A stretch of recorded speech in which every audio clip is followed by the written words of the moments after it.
Hi, I'm Rajsekhar, a PhD student at the Australian National University, and in this short video, I'll be quickly summarizing some of the work I have been doing in the past couple of years. So I work on stratified turbulence and cooling and their applications to the intracluster medium. And basically, I'll quickly go through the setup that I work on. So I work with the Pluto code in which I do local idealized simulations, and I basically drive turbulence in a box of 40 kiloparsecs with typical ICM parameters. And then I compared between some turbulent statistics with turbulence, and when you include the ICM radiative cooling. Now, what we see is we form multi-phase gas out of thermal instability, which is induced by turbulence. We also have hot phase gas at 10 to the power 7 Kelvin and cold gas at 10 to the power 4 Kelvin. But in these simulations, we had a temperature cutoff at 10 to the power 6 Kelvin. So the cold gas looks like it's more volume filling. Now, one of our main results was that, yes, we saw multi-phase gas, which separated out. We saw the hot gas separate into two different phases. Uh, so the blue plots are showing gas in the initial condition when you just have turbulence, but when cooling induced thermal instability happens, you have two phases forming: the hot phase at slightly higher than 10 to the power 7 Kelvin, and it is subsonic. And then you have a cold phase at 10 to the power 6 Kelvin, uh, which is somewhat supersonic. Now, if you look at surface brightness fluctuations, because recently these methods have been used by observational teams to calculate velocities by measuring surface brightness fluctuations in X-ray, we find that if you have only turbulence, then surface brightness and the Mach number of the gas follow a nice relation, whereas if you include cooling, radiative cooling, then basically the surface brightness fluctuations are much higher. It's because gas density fluctuations can also happen due to thermal instability. So one needs to be careful while using these methods.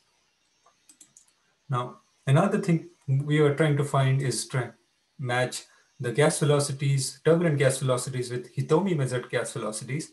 And what we found was with F equal to 0.1, here F indicates the ratio of total turbulent energy input rate to the total cooling rate. So only 10% of turbulent heating, and with a driving length scale of 4 kiloparsec, we were able to match Hitomi measured gas velocity. So we got around velocity dispersions of 160 kilometers per second. So these were the main results from our 2019 paper by me and Pratik Sharma. And then we have also done a few stratified turbulence simulations over the past few weeks. This is an image of the X-ray surface brightness of the cluster, which we have shown that we have basically done simulations in which you have column density here and column density fluctuations.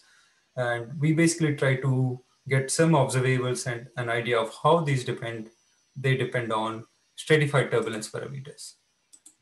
So here the setup is we have a box with exponential profiles along the z direction, and then we have gravity related extra terms in our Euler equations, and the stratified turbulence is parametrized by this dimensionless number called Froude number. So if Froude number is lower, your turbulence dominates. Sorry, if Froude number is higher, turbulence dominates, and if Froude number is lower, then stratification dominates. So one of our main results was that density fluctuations, which are shown in the upper panel here, this is the square of density fluctuations, they increase when you increase stratification even at the same Mach number. So this is on the x-axis, we have Mach number here. And we found that at weak stratification, the density fluctuation squared depend on Mach number as Mach to the power 4 because of this term.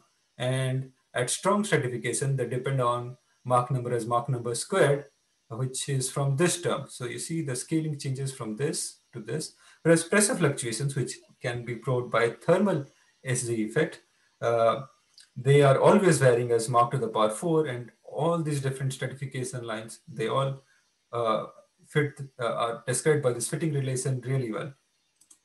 So I'll leave you with my conclusions and some of the works that I'm planning to do in the future. Because I've run out of time, I'll let you read them.